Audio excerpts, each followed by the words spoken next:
Satyabhama institute of science and technology, Chennai. மக்களவைத் தேர்தலை ஒட்டி வாக்குப்பதிவு இயந்திரங்களை அந்தந்த பகுதிகளுக்கு அனுப்பும் பணி தொடங்கியுள்ளது. கூடுதல் விவரங்களை செய்தியாளர் ராமசுந்தரம் வழங்க கேட்கலாம். முழு விவரங்கள் ராமசுந்தரம்.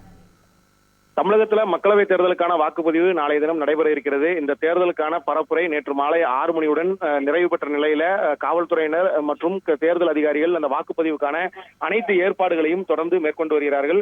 ஒவ்வொரு வாக்குச்சாவடிக்கும் தேவையான அந்த உபகரணங்கள், பேனா, பென்சில் உள்ளிட்ட உபகரணங்கள், அதே போல வேட்பாளர்கள் பெயர் பொறிக்கப்பட்ட அந்த பதிவேடுகள், சீட்டுகள் உள்ளிட்டவைகள் அடங்கிய அந்த ஒரு பை, அதே போல வாக்குப்பதிவு இயந்திரங்கள், வாக்குப்பதிவுக்கான அந்த விவிபேட் இயந்திரங்கள் உள்ளிட்டவைகள் அடங்கிய அந்த தொகுப்பு உள்ளிட்டவைகளை லாரி மூலம் பாதுகாப்பான முறையில வாக்குச்சாவடிகளுக்கு அனுப்பக்கூடிய பணியானது தொடர்ந்து நடைபெற்று வருகிறது. 10 வாக்குச்சாவடிக்கு ஒரு மண்டல பொறுப்பாளர் நியமிக்கப்பட்டு அந்த வாக்குப்பதிவை கண்காணிப்பதற்கான ஏற்பாடுகள் செய்யப்பட்டிருக்கிறது. ஒவ்வொரு வாக்குச்சாவடியிலுமே ஒரு காவல்துறை அதிகாரிகள் தலைமையில் குழுவினர் பாதுகாப்பு பணியில் ஈடுபடுவதற்கான ஏற்பாடுகளும் செய்யப்பட்டிருக்கிறது. பதட்டமான வாக்குச்சாவடிகள், மிக பதட்டமான வாக்குச்சாவடிகள் என பல்வேறு கட்டங்களாக ஆய்வு நடத்தி வாக்குச்சாவடிகள் கண்டறியப்பட்ட நிலையில பதட்டமான வாக்குச்சாவடிகளிலும் மிக பதட்டமான வாக்குச்சாவடிகளிலும் மத்திய பாதுகாப்பு படையினர் தலைமையிலான அந்த அதிகாரிகள் குழு பாதுகாப்பு பணியில் மேற்கொள்வதற்கு நடவடிக்கைகள் மேற்கொள்ளப்பட்டிருக்கிறது.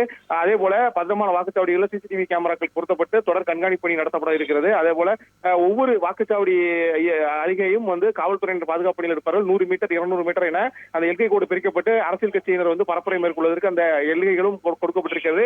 வாக்குப்பதிவை அமைதியான முறையில் நடத்துவதற்கான ஏற்பாடுகள் தொடர்ந்து மேற்கொள்ளப்பட்டு வருகிறது. ராசிபுரம் அருகே உள்ள அந்த போதை மலையில 1100 மீட்டர் கடல் மட்டத்திலிருந்து 1100 மீட்டர் உயரம் உள்ள அந்த வாக்குச்சாவடிக்கு அந்த தலை சுமையாக வாக்குப்பதிவு இயந்திரங்கள் கொண்டு செல்லக்கூடிய காட்சிகள் நம்மால் பார்க்க முடிகிறது. அதே போல கொடைக்கானல் மலை கிராமங்களுக்கு குதிரை சுமையாக அந்த வாக்குச்சாவடிக்கு தேவையான பொருட்கள் மற்றும் வாக்குப்பதிவு இயந்திரங்கள் கொண்டு செல்லப்படுகிறது. தொடர்ந்து தமிழகத்தில் உள்ள பல்வேறு பகுதிகளில் உள்ள வாக்குச்சாவடிகளுக்கும் வாக்குப்பதிவு இயந்திரங்கள் கொண்டு செல்லப்படுகிறது. நாளை காலை சரியாக 7 மணிக்கு வாக்குப்பதிவு நடத்துவதற்கான அனைத்து ஏற்பாடுகளையும் செய்திருக்கிறார்கள். விவரங்களுக்கு நன்றி Ramasundaram. Sathyabama institute of science and technology, Chennai.